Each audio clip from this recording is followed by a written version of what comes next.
আসসালামু আলাইকুম everyone, welcome back to my YouTube channel.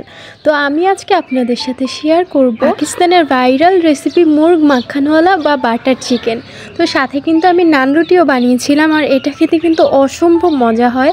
তো প্রথমে আমি এখানে 2 কাপ পরিমাণে টক দই নিয়ে নিচ্ছি। আমার টক দইটা কিন্তু অনেক বেশি পাতলা ছিল, তো আপনারা ঘনটা নেওয়ার চেষ্টা করবেন। তো প্রথমেই কিন্তু আমি এখানে 2 কাপ টক দই নিয়ে নিচ্ছি। তারপর আমি এটার মধ্যে 3-4টা পরিমাণে কাঁচামরিচ আর একটু ধনিয়া পাতা দিয়ে ব্লেন্ড করে নিয়েছি।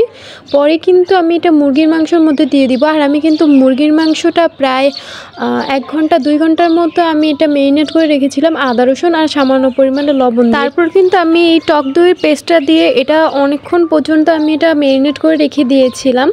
আমি এটাও প্রায় 2 ঘন্টার মতো রেখেছিলাম। তারপর কিন্তু এটা আমি সুন্দর করে দেখতে পাচ্ছেন মিক্স করে নিয়েছি। তারপর কিন্তু আমি একটা কড়াইয়ের মধ্যে একটু বাটার দিয়ে তারপর আমি এই মাংসটা ঢেলে দিয়েছি। তারপর কিন্তু এটা ভালো করে আমার সিদ্ধ করে নিতে হবে, যেন এই মশলাটা যেন পুরাটাই মাংসের ভিতর ঢুকে যায়। যাই হোক, পরে কিন্তু আমি এটা সুন্দর করে এটা দেখতে পাচ্ছেন পানিটাকে শুকিয়ে নিয়েছি। এটা কিন্তু ভালো করে শুকিয়ে নিতে হবে পানিটাকে। তারপর কিন্তু আমি একটা ফ্রাই প্যানের মধ্যে সামান্য পরিমাণে তেল দিয়ে নিয়েছি। আর আমার কাছে মনে হচ্ছিল এটা তেল দিয়ে করলে ভালো হবে ভাজাটা, তাই জন্য আমি তেলই দিয়েছিলাম। তারপর কিন্তু আমি চিকেনটাকে ভালো করে এখন ভেজে নিব। বেশি ভাজতে যাবেন না, একটু হালকা পরিমাণে ভাজা দিয়ে নিব। আর চুলার আঁচটা কিন্তু একদম কম রাখতে হবে। যাই হোক, পরে কিন্তু আমি দেখতেই পাচ্ছেন এটা সুন্দর করে ভেজে নিচ্ছিলাম চুলার আঁচটা একদম লো করে। তারপর কিন্তু আমি অন্যদিকে নান রুটির ডোটা রেডি করে নিব। আমি 2 কাপ পরিমাণে আটা নিয়ে নিয়েছি। আপনারা চাইলে ময়দাও নিতে পারেন, কোনো সমস্যা নেই। আসলে আমার মনে হয় না আটা ময়দার কোনো ফ্যাক্ট করে। তারপর কিন্তু আমি এই জায়গায় 1/4 কাপ পরিমাণে গুঁড়া দুধ দিয়ে দিয়েছি। তারপর আমি 4 টেবিল চামচ পরিমাণে চিনি দিয়ে নিয়েছি। আর আমি 1 টেবিলেরও কম পরিমাণে লবণ দিয়ে নিচ্ছি। আর 1 টেবিল চামচ পরিমাণে আমি এখানে ঘি দিয়ে নিচ্ছি। ঘিটা একটু বেশি দিলে ভালো হতো, আমি আসলে কম দিয়ে ফেলেছি।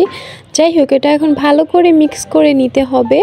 তারপর আমি এখানে 3 চামচ পরিমাণে ইস্ট দিয়ে দিব। আমার মনে হয় ইস্টটা একটু বেশি দিলে ভালো হয়। যাই হোক, তারপর আমি এটা ভালো করে এটা মিক্স করে নিব শুকনো হাতে।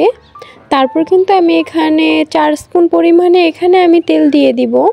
তারপর আমি এখানে হালকা গরম পানি অ্যাড করে দিব, হালকা হালকা করে সুন্দর করে সফট একটা ডো বানিয়ে নিতে হবে। তারপর দেখতে পাচ্ছেন আমার ডোটা কত বেশি ফুলে গিয়েছে। তারপর কিন্তু আমি একটা রুটি বেলে নিব। তারপর কিন্তু অপর পাশে আমি একটু পানি দিয়ে নিব ভালো করে। তারপর আমি পানিটা দিয়ে তারপর আমি সুন্দর করে তার মধ্যে দিয়ে দিব। তারপর আমি কিন্তু এই যেভাবে করে উল্টিয়ে পাল্টিয়ে আমি এমন করে ছেঁকে নিব। তারপরে কিন্তু পারফেক্ট একটা নান রুটি হয়ে যাবে। আর এই নান রুটিটা যে খেতে কি ভালো লাগে, আর এত বেশি সফট হয়। আর উপর দিয়ে একটু ঘি দিয়ে দিলে তো আরও বেশি মজা লাগে। তারপর কিন্তু আমাদের লাগবে ডানো ক্রিম, আর এই ডানো ক্রিমটা ছাড়া কিন্তু হবে না। যাই হোক, আমি কিন্তু এখন ডানো ক্রিমের এই প্যাকেটটা এখন খুলে নিব। তারপর কিন্তু আমি পুরোটাই এখানে ইউজ করব, কারণ আমার চিকেনের পরিমাণটা অনেক বেশি ছিল আর আমার কাছে এভাবে হুইপ ক্রিমও ছিল না। আর সবথেকে বেশি ভালো হতো এই ডানো ক্রিমের সাথে যদি 3-4টা মরিচ অ্যাড করা যেত, কারণ আমার একদমই ঝাল হয় নাই, একটু মিষ্টি মিষ্টি লেগেছে খেতে। যাই হোক, এখন আমি ভেজে রাখা এই চিকেনগুলো কিন্তু অ্যাড করে দিব। তারপর এটা আমি ভালো করে মিক্স করে নিব। সুন্দর করে কিন্তু মিক্স করে নিতে হবে। আসলে এটা আগে মিক্স করে নিতে হবে, পরে কিন্তু আমাদের বাটারটা দিতে হবে, তাহলে কিন্তু বাটারটা একটু ভেসে ভেসে থাকবে। তারপর কিন্তু আমি অনেকগুলো বাটার মেল্ট করে নিয়েছি। তারপর কিন্তু আমি যেটার মধ্যে চিকেনগুলো ভেজেছিলাম ওইটার মধ্যে মেল্ট করে নিয়েছি বাটারগুলা। তারপর কিন্তু আমি দেখতে পাচ্ছেন ঢেলে দিয়েছি। কতটা বেশি সুন্দর লাগছে আর কতটা বেশি ইয়াম্মি লাগছে দেখতেই কিন্তু অনেক বেশি ভালো লাগছে। আর এটা খেতে অনেক বেশি মজা লেগেছিল। আমার কিন্তু এখনও দেখে খেতে ইচ্ছে করছে, অনেক বেশি ভালো লেগেছিল খেতে। দেখে কিন্তু বোঝা যাচ্ছে কত বেশি সফট হয়েছে। তো আমার ভিডিওটা ভালো লাগলে অবশ্যই আমার চ্যানেলটাকে সাবস্ক্রাইব করে দিবেন। আল্লাহ হাফেজ সবাইকে, সবাই ভালো থাকবেন।